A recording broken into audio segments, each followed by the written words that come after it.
The Special Investigating Unit, the SIU, has lifted the lid on what it describes as a deeply entrenched corruption network within the Department of Home Affairs, allegedly turning immigration processes into a profit-driven scheme.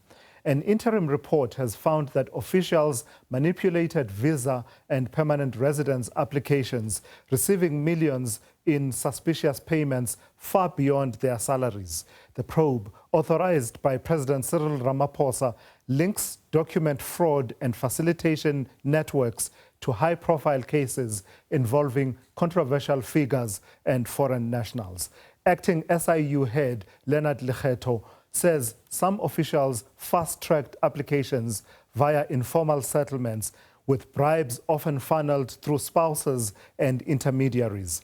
The Home Affairs Minister, Leon Schreiber, has described the findings as evidence of long-standing maladministration while pledging reforms anchored in digital transformation. So let's unpack all of that. I'm joined now by the Portfolio Committee Chairperson, Mosa Chabane, who joins me for that conversation. Good afternoon, and thank you for your time this afternoon. Just your overall impressions of that investigation and what it has uncovered.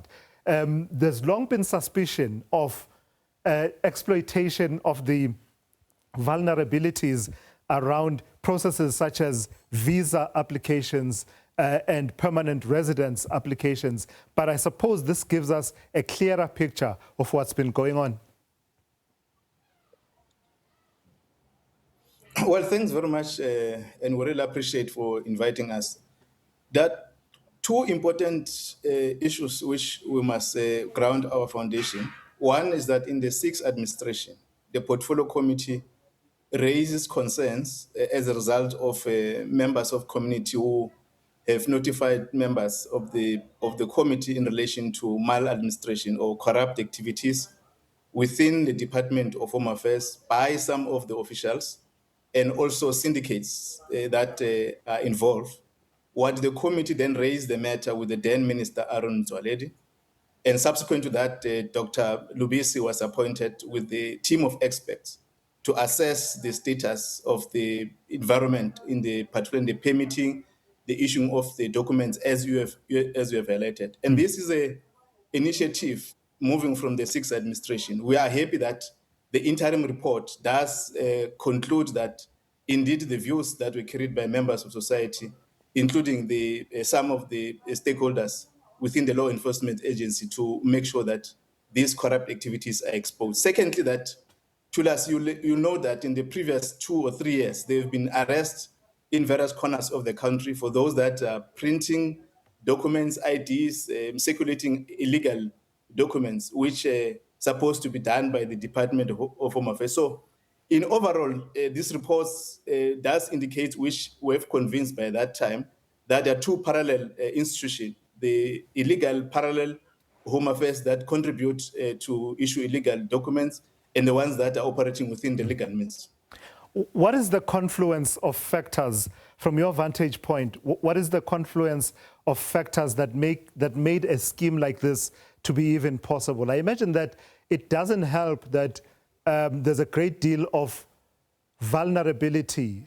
The systems can delay for a long time. You hear it all the time from foreign nationals who are trying to apply for these visas and permits, that it can take a long time. I imagine that that must be one of the factors that made it possible for officials who have ill intentions to undertake this kind of a scheme.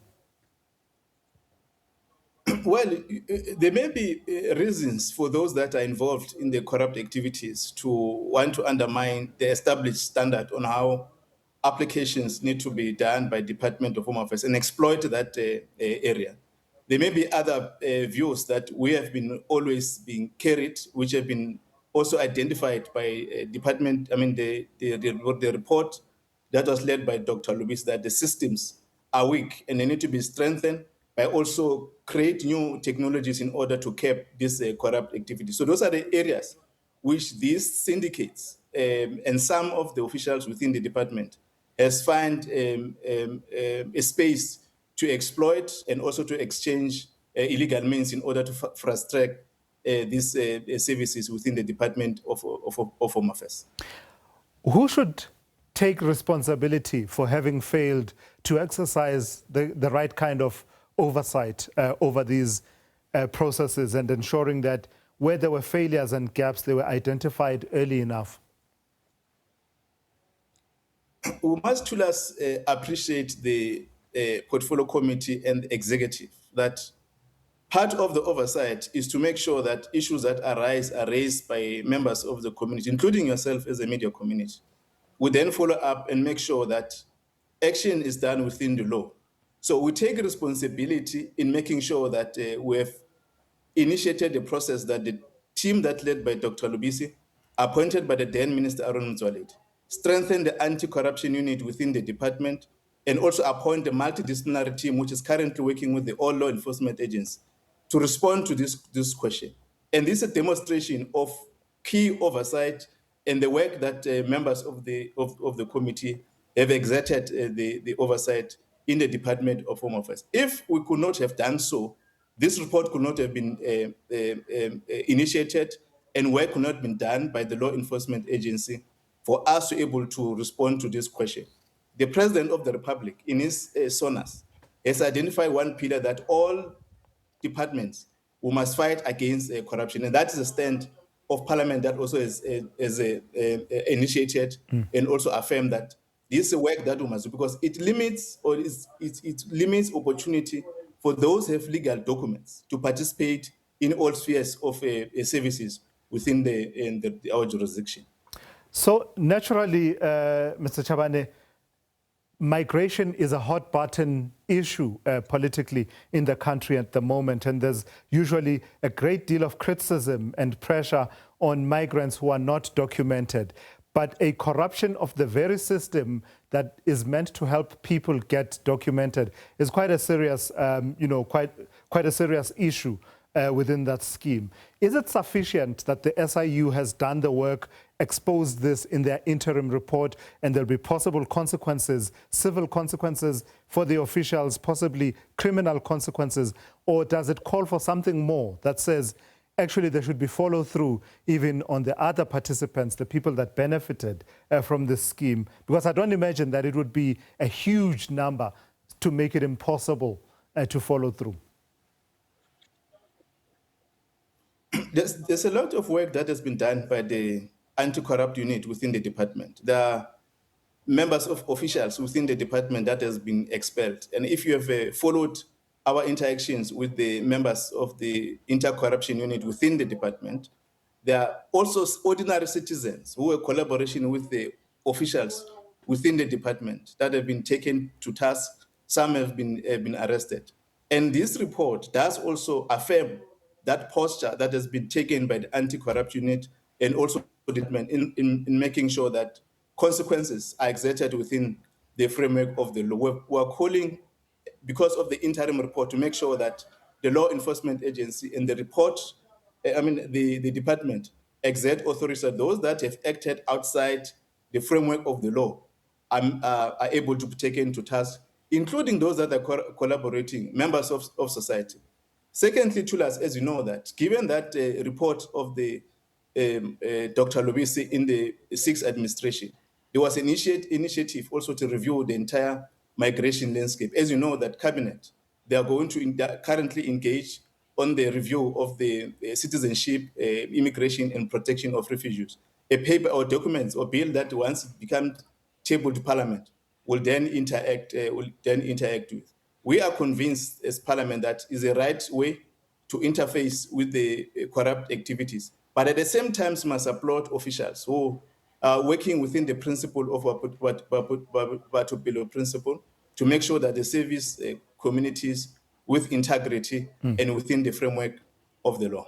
So lastly then, let me ask you to reflect on what the Minister of Home Affairs, Leon Schreiber, has been saying about the importance of digitalization, a digital transformation of many of these processes, and really championing and punting that. How much of a difference do you believe that that will make in eliminating perhaps the avenues for possible corruption through human intervention along the value chain? We think that as a committee that the minister is engaged from an initiative established in the sixth administration by the team that was leading the Home Affairs, and are convinced that part of those interventions that have been put in place will be able to at least eliminate or respond quite frankly to the issues that we're grappling with. There are few interventions that have been initiated in the sixth administration, including interventions of collaboration with the banks so that we ease the access to services, establishment or procuring the kiosks which have been procured, and also the engagement of the mobile trucks that are also deployed in various areas in our communities. And once this modernization that the department has been carried, it will be able to respond to these issues, given the resources that are in place and the financial intake that priorities in relation to this subject matter. We are convinced that once focus has been dedicated and able to respond to both urban and rural areas in relation to making sure that the systems or the interventions that have been initiated in the sixth administration and now the seventh administration, they're implementing the work that we've been engaging on. All right, I've got to thank you for your time and your insights this afternoon. That's Mosa Chabane, who is the chairperson of the Home Affairs Portfolio Committee out in Parliament, reflecting on the work that has come through from the Special Investigating Unit.